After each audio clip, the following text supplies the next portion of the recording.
guys, you just got a quick scan of my tackle room. This is actually a guest bedroom in my basement. My wife is not a big fan of this time of year because I basically take over the entire room. But this is something I do every off season during the winter. I'm usually done going through all my tackle, getting it ready for the next season by like early March. But this year I've been crazy busy and I have a walleye trip I'm taking next week, so I have to get this all ready. But just wanted to give you guys a few tips, just kind of give you the rundown of what I do. Not that you have to do it the same way, but just some good ideas, things to do in the off season just to make sure you're ready to go for the upcoming season. So here we go. So the first thing I do every year is I empty out all my tackle boxes and clean them. These are my musky tackle boxes. And what happens is by the end of the season, you usually got a lot of junk inside of them, dead grass, weeds, whatever, seaweed, all that good stuff. But one thing you really want to look out for, as I show you my other tackle boxes for my walleye and bass gear, as you can see they're all emptied out and I've already cleaned them.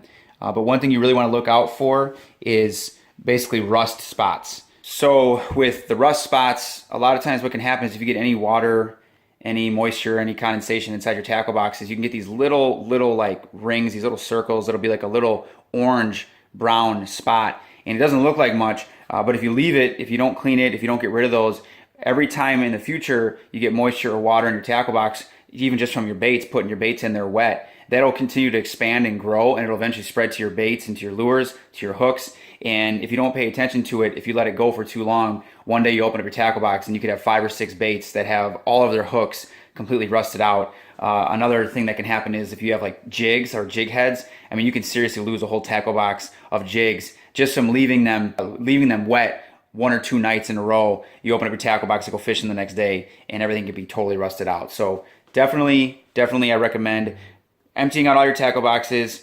Just give them a quick wipe down, rinse them, dry them, get rid of any junk in there. And obviously if you see any rust spots, just rub those out. You're good to go. You shouldn't have to worry about anything going into the next season. Next on my checklist is my rods and reels. As you can see here, my musky rods are missing their reels, as are my bass rods. And every off season I send in my bait casting reels to get them cleaned and lubricated and whatnot.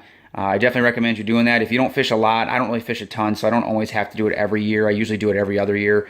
But if you're putting a lot of wear and tear on your reels every season, especially your bait casters, I would recommend, if you can't do it yourself, sending them in and getting them cleaned. Once I get my reels back, I actually reline all of my reels, my bait casting reels and my open face reels if necessary. Some of my rods or reels, if I didn't use them a whole lot the previous season, I'll check the line. I use a braided line for most of my setups. And usually if the line's not frayed or too thin, I'm not that worried about it to keep it on. But you always want to check your line each off season because braided line can fray, get thin, and the last thing you want is to hook a big fish next season and have your line give way and break. But especially if you use monofilament or if you're using fluorocarbon, I don't use that really that often. But if you're using that, always check your line every off season. Check to see if you need to replace it and put on new line. Because with mono and fluorocarbon, you can get these little nicks, these little cuts. They don't seem like much, but all it takes is for a big fish to fight, you know, a big fish to make a hard run, or even a fish to get the line in its mouth and get its teeth rubbing on there. And just like that, the line can snap, and again, you can lose a nice fish. So basically, it's just preparation. You just want to make sure you're prepared, make sure you're not missing anything, make sure you're not overlooking anything. So definitely check your reels, see if they need to get cleaned, and obviously check your line on every rod, every setup, to make sure you don't need to replace the line as well. So once I've got all my tackle boxes cleaned and prepped, and all of my reels cleaned and relined, the next thing I do is the real work. I start to sharpen the hooks on every one of my musky lures. All of them, all of these bad boys. I gotta sharpen these hooks. Now sometimes I'll even sharpen the hooks on a few of my bigger bass baits or walleye baits. You usually don't need to do that, but I would still recommend checking all of your lures for every species just to make sure. Dull hooks means you're going to lose fish. But I highly recommend it. It's really not even optional. I had to learn this the hard way. You absolutely have to sharpen hooks for your musky lures. You would not believe how many fish you'll lose if you have dull hooks. I mean, a lot of times you think, how the fish get off? And yes, muskies fight hard. They're big, they're strong, they go nuts. Sometimes they just spit the hook. That is true. But your hooking percentage will increase. It'll get so much better simply from sharpening your hooks. Now, a lot of my lures that I use, I go through some seasons where I'll barely cast a bait. So what I do is I literally grab each lure, I check every single one, but I feel the hooks, I can tell right away if they're sharp or they're not. Some of my lures I won't have to actually sharpen again because I didn't use that bait a lot last year or didn't get much action. But probably more than half of my baits every off season I need to sharpen the hook. So I'm gonna kind of set up my camera and try to film this a little bit, give you guys a few tips, kind of show you what I mean if you haven't seen it before, if you haven't seen it done. But definitely start working on this, start doing this if you're a musky guy. You absolutely have to make sure you have sharp hooks. You will not regret it. It takes a little bit of time, but it's well worth it when you get hooks pinned into a fish and you land it and you know, man, I'm glad I sharpened my hooks because I could have lost that one. All right, you guys, I'm gonna try to find you a dull hook here. I don't think I casted this Phantom too much last year. Hey, why are you touching the hooks? Because I'm checking to see if they're sharp, buddy. That's my son. But I didn't use this bait too much last year, unfortunately. This is one of my favorite river baits. These hooks are pretty good. Whoa, that's my favorite kind of fish. Yeah, these are all pretty good. That's my favorite kind of fish. The one with black stripes and black eye and a red eye. Alright, this one's a little dull. Alright guys, so I'm going to try to do this the best I can, as close as I can. So here's my hook sharpener. I'll put up a picture of that. This is an old, dull one. It's pretty beat up, but it still works. I've got a brand new one here I haven't opened yet. And this buddy is right there, in there. You're right, it is right there. So what you want to do is you want to kind of get the hook vertical like that. I usually... You have to cut it off. I'm going to check off them if they're sharp. Okay, I need you to be quiet for a little bit, okay? So what I usually do is I kind of pin the hook up against the body of the bait. I don't know how well you can see that. Sorry, I don't even know if the camera's focusing or not right now. But so what you do is you kind of pin it up, get it vertical, and you don't want to go across the hook like this horizontally because you'll just take off the tip of the hook. Oh, this video is going to be like 30 minutes long. Anyways, don't go across horizontally. You're just going to take off the tip of the hook. You're going to make it dull. You want to kind of go with the hook vertically, and you want to get it from every side, 360 degrees, and you want to put pressure on it, but you kind of want to go up. You don't want to go in, okay? So I was going to show you what I do here. And you can actually see when you're doing this, the hook sharpener taking off the outside of this hook coating. And so when you start to see that silver metallic color, you know you're making progress.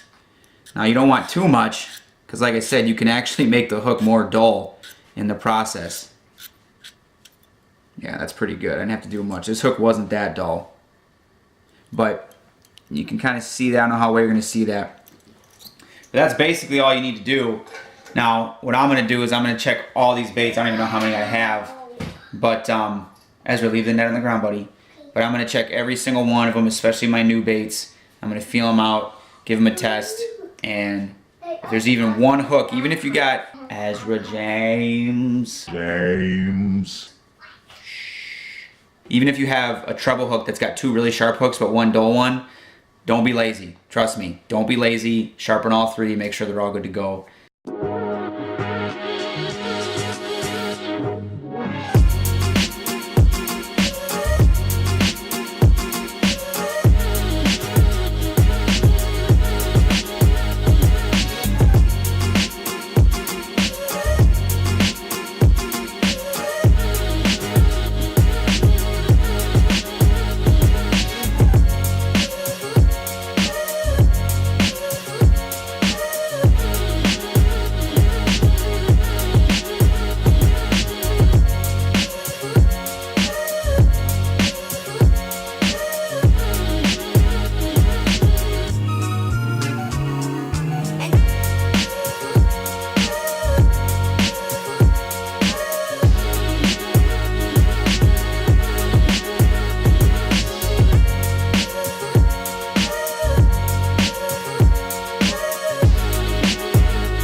So we've got our tackle boxes cleaned, we've got our reels cleaned and relined, we've got our hook sharpened, and the last thing I do, which is to organize all of my tackle, organize all my tackle boxes. I put certain baits, certain styles, certain presentations together.